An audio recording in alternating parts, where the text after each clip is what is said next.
fans, and today we're going to jump in a time machine and see what your trees are going to look like in maybe 10-20 years. And here we have Orange Dream, brilliantly labelled in this particular arboretum. So this was put in the ground in 2010, and if we just go wide, so 13 years, what would happen to an Orange Dream over a 13-year period? Given, access to the soil, it's planted out and in a good sheltered position like this one is. Quite an impressive tree, I think you'd agree. And again, looking at some of these trees out and about is really beneficial, because you might say, well, where's the orange? It kind of isn't. So some of these will be called a particular colour because of their fantastic autumn colours, that's quite a common thing. Sometimes they're sort of that colour all year round, but this one is a most luscious green. Actually, it's lovely. I mean, don't worry about the orange, but it's a really luscious green. And interestingly, I think you just see there, but the bark's a very green bark too. So there we have a lovely example of by Westernburg standards is quite a new planting actually. But Orange Dream, beautiful tree, very, very easy to get hold of, very common. It does like some shelter though. So again, if you look at lower branches, tiny bit of burning on them. But on this facing over here, where we've got clearly more sun exposure, it's nice on a sunny day because you can sort of see what's happening. But we've got a little bit of burning going on. So nothing wrong with that, not really a problem. And those top branches are shielding what's underneath, and that's really lush and healthy. But good to see things planted out and about, really, to understand what they like, what they don't like so much. But I mean, a tree of this size is that well established. It's kind of direct sun isn't really going to be a massive problem. But again, just a takeaway for those that have these trees at home, that clearly some shelter would be really, really quite beneficial. A lovely tree which suspiciously doesn't have a date on it. It's one of the older plantings, no doubt, before they started to do that. So where is it? Well, I'm in it. So this is a very, very old specimen. I mean, decades and decades old. And we may sort of have an understanding that a Japanese maple is, a small understory tree, and they certainly can be, and many definitely are. But what an amazing sort of specimen this is, really. Definitely got that sort of twisting and curving and branching, which is really lovely. And here, actually, to try and show you sort of in a bit more detail, is another one. So this one's beautifully open structured and extremely tall. It's hard to sort of portray this on video, really, but that's on kind of 3 times magnification, and this really is a substantial tree and absolutely lovely. Lovely to see them in the sunlight as well, with it sort of cascading through. But it does just show that, given sort of unlimited resource planted in the ground, how big these trees can get. Just nice to go close on the leaves as well, familiar shape. So it's amazing to me that you could literally cut a scion off this, trim some leaves off, graft that onto another rootstock and produce another one of these. But not in my lifetime, put it like that. But absolutely lovely example of how big these trees can get given enough time, really.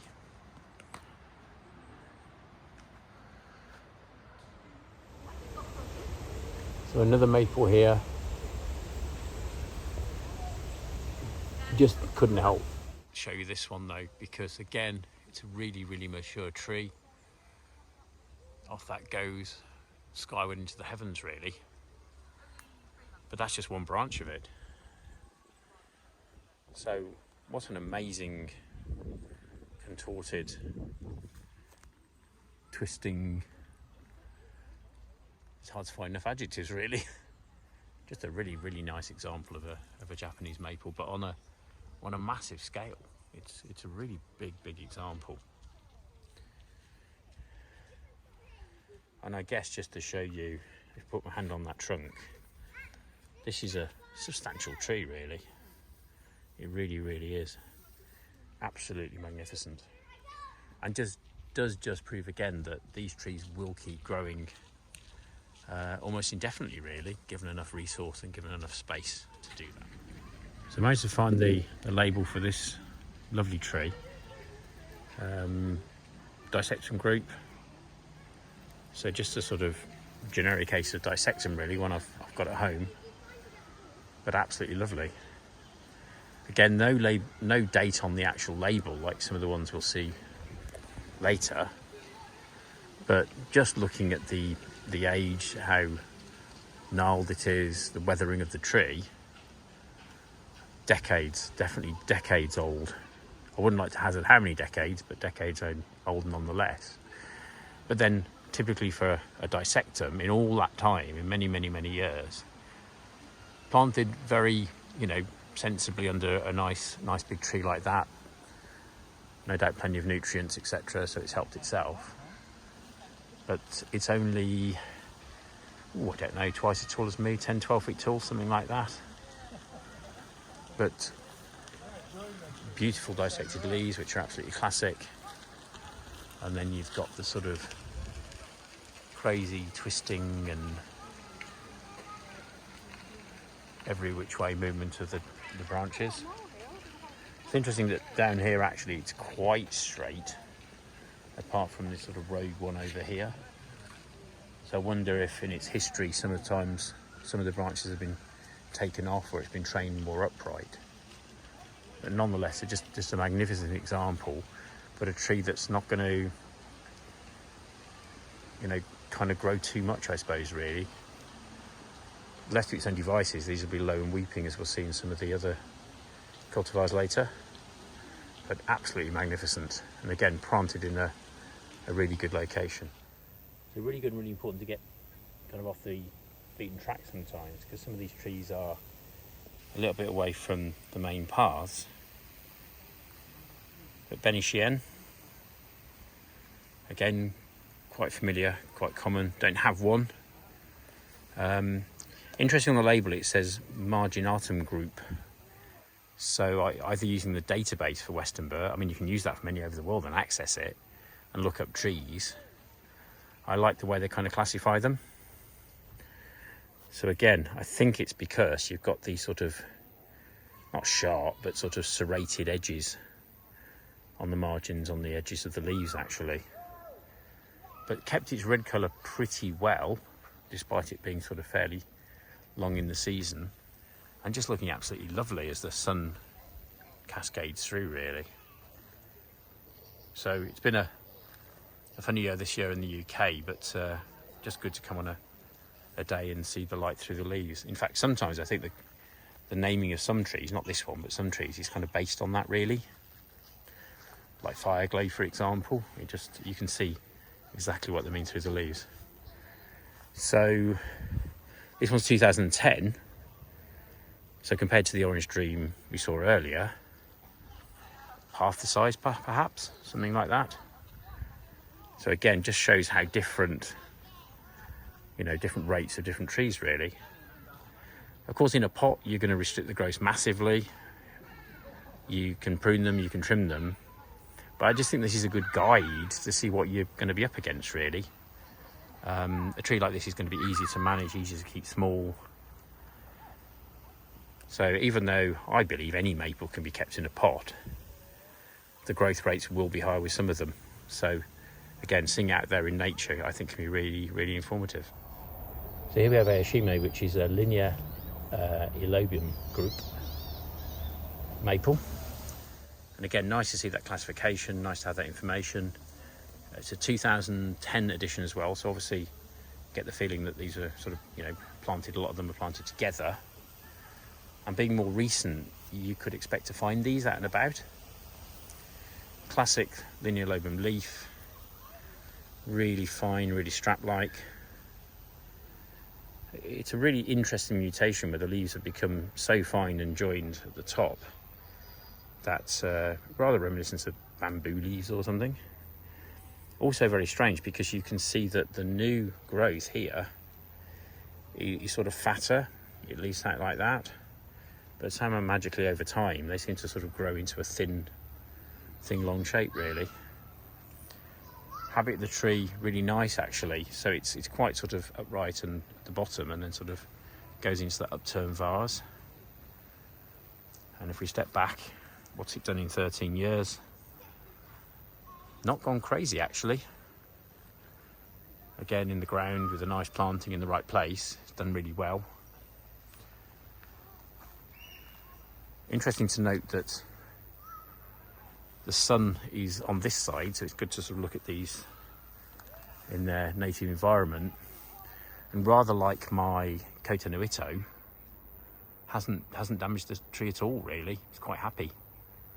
So again, just good to see the trees out and about, see where we're heading for, just to understand when we plant them or when we position them in a pot, kind of exactly how they're going to get along.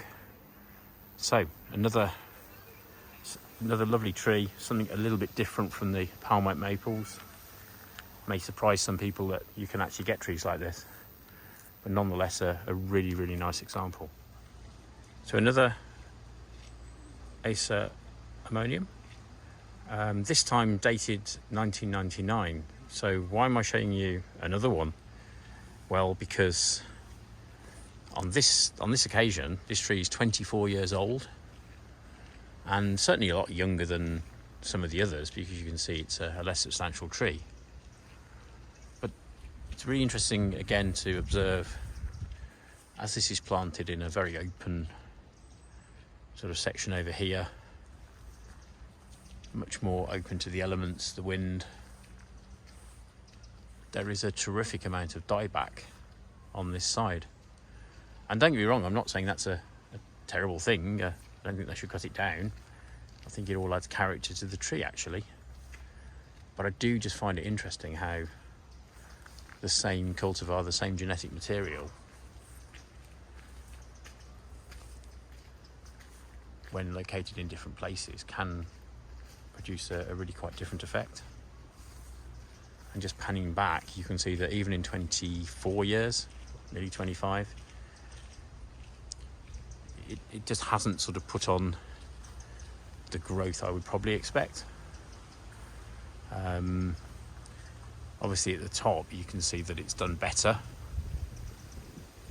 but even now looking at the wind, it's quite breezy. It's in quite a sort of exposed location. So again, perhaps just a bit of a guide that when we plant these or position these, it's location, as they say in the real estate business, or in that kind of way. So another maple we can see here, 2005. So really do like actually how this has grown, and the leaves are sort of quite small. If I put my hand under one, you'll sort of give you a bit of scale. And then in that time scale, it's done pretty well actually. That really is quite a substantial tree.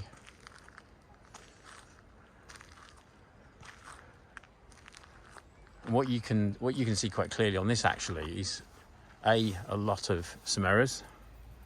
Seems to be quite common this year, even on some of my trees at home. But also a lot of new growth, which is really good to see. So this year in the UK, just interesting to note that it's been, the main part of the summer has been quite overcast and quite damp really. And I really think these trees have enjoyed that. So just stepping back, I know it's probably difficult to get perspective, but relative to trees around, no, it's not a conifer, it's not that massive, but a really nice tree, really nice shape to it. Not quite so open structured as some, but just a lovely sort of round bush of a tree really, which is really impressive in the landscape. So full moon maple, again no date on it, so we know that's going to be old, it's going to be decades old. And I've kept the camera wide in this example, and we're just going to pull back and back and back.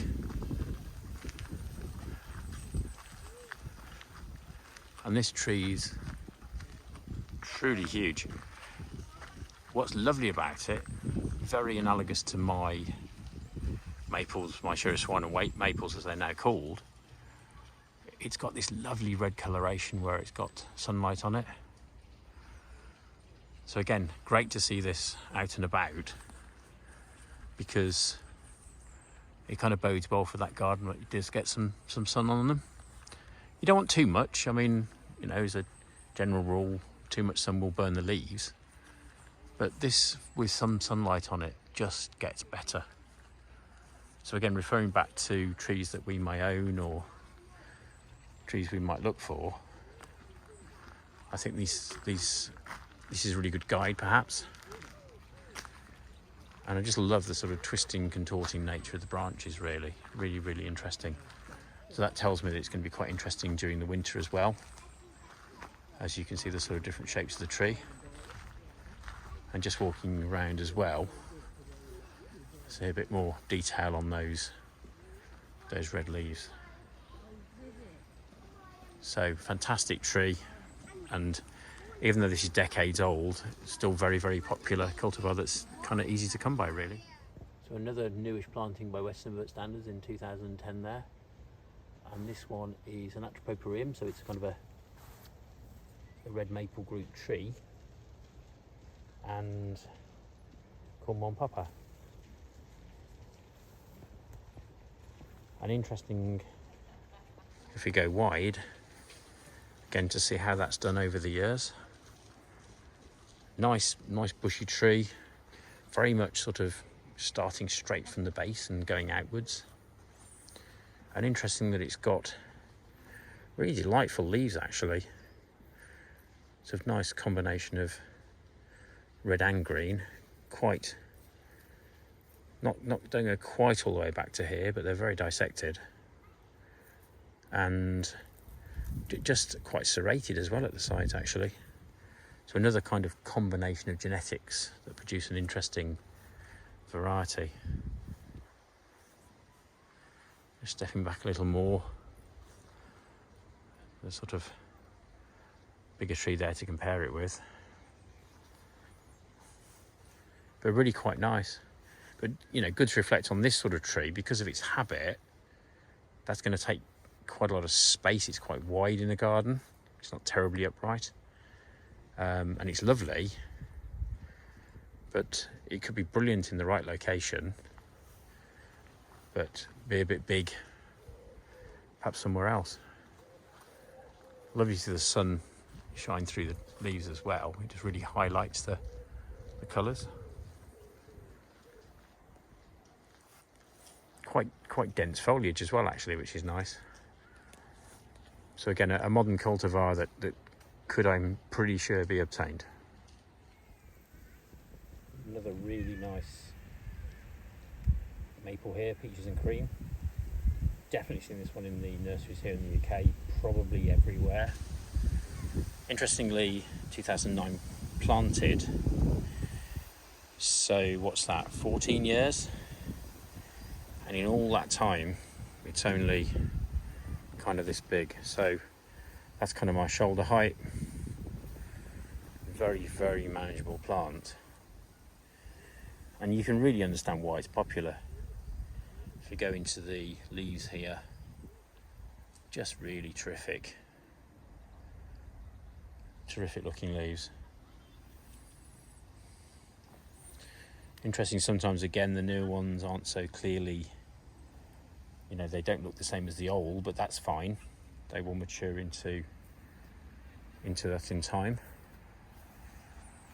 So again, taking a little spin round, really a little bush really rather than a tree. A little bit of damage on this side. Not horrendous, not too bad. But again, it just gives us a little pointer that perhaps this one likes a little more shade than it's being given on this side anyway. But just a really nice, awesome little tree. The leaves really do start right at the bottom as well, so it's quite shrub-like really, rather than tree-like in a way. But certainly one to look out for. So another corallinum group, Acer here, which is all sort of mainly pinky ones, I suppose you could call it. A classic is sort of Acer corallinum, which is the daddy of them all in my view. So again, 14 years old, and that's it. So behind it, just for reference, there's an Orange Dream, which in, again, similar timescales has produced an awfully lot more growth. But if you want a sort of really nice compact tree,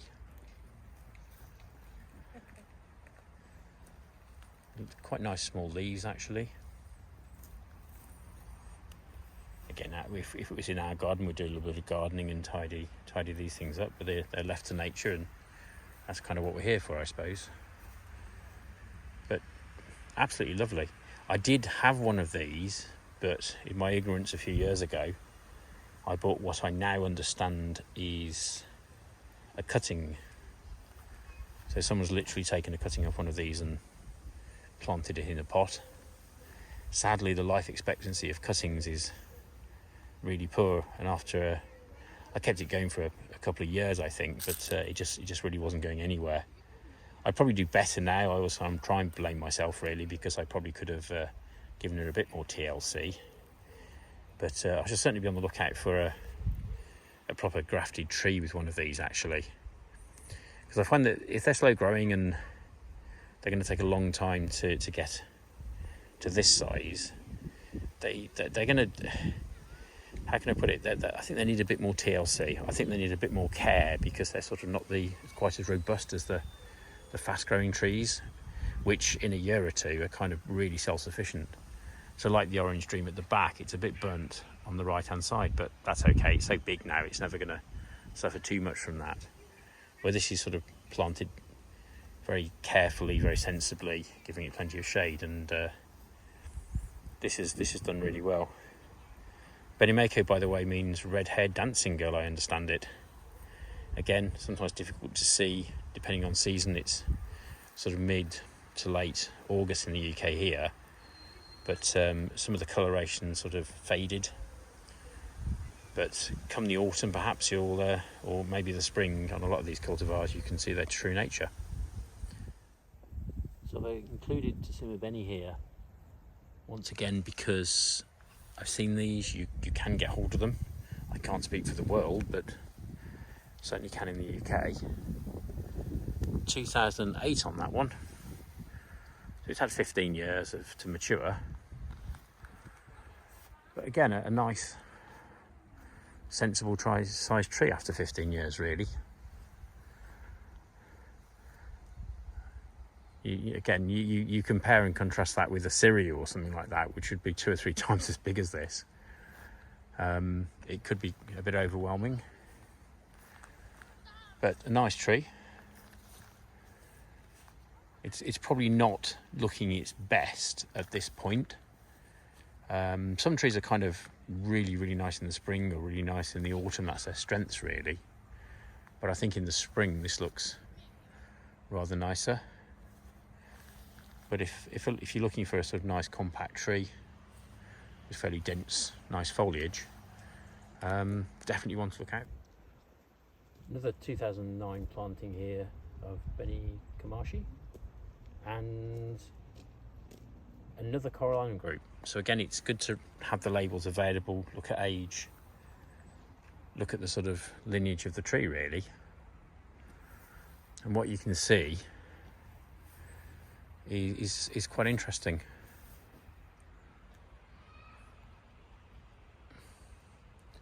Some really nice sort of variegation, and it's very strange, this tree, because some of the leaves look profoundly different to another, and this isn't just one example, this is all over the tree. So if you've got like half the tree or a big chunk of the tree that was different to the other half, that would tell me that it's kind of reverting or regressing back to a different maple, so to speak, because this can happen. But here we've got examples all over where new growth is like that, and then you go back to the older growth and it's essentially different. So another benefit of sort of getting out there and having a look at trees out and about to understand that it's going to do that. I find that really quite interesting. Beni means red in Japanese, as I understand it, and Corallinum group is kind of the pink group. So again, an interesting combination. Good to look at the bark sometimes as well. As the sun's gone in, you can probably see that rather better. But that's quite vivid green. So out of leaf, that's going to be quite an attractive proposition, really. Something a bit different. Panning back. Again, in that time, sensible amount of growth, not crazy. It's probably 2.5 times as tall as I am, but still nonetheless not that crazy, really. So just a lovely tree. So I really hope you're enjoying the content of these videos. If you are, if you could like and subscribe to the channel, that would be fantastic. And please hit the notification bell as well, because that way you'll know when I upload more. I'm really pleased with how things have progressed, and this little channel sort of growing quite nicely, really. So thanks for all those that subscribed already, and a special thanks to all those that ask questions or have ideas, and please let me know if you want any more different content, because we can do that. And I hope to see you soon in another video. Cheers.